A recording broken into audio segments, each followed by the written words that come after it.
2 uitverkochte voorstellingen dit weekend in de Beringse Kerk.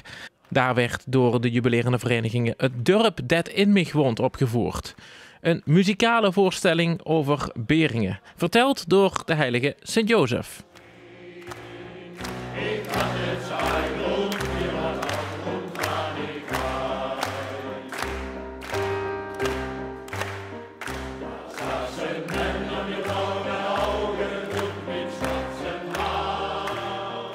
Als je Beringen binnenriet, en of dat nou vanuit Meijer is of vanuit Kapel, dan is er één brei straat die het dorp midden doorsniet.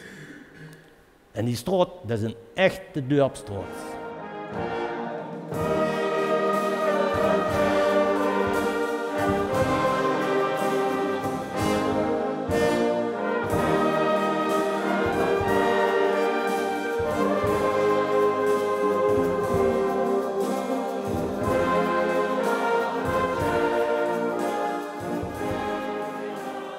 Wij samen vormen de hartslag van de gemeenschap.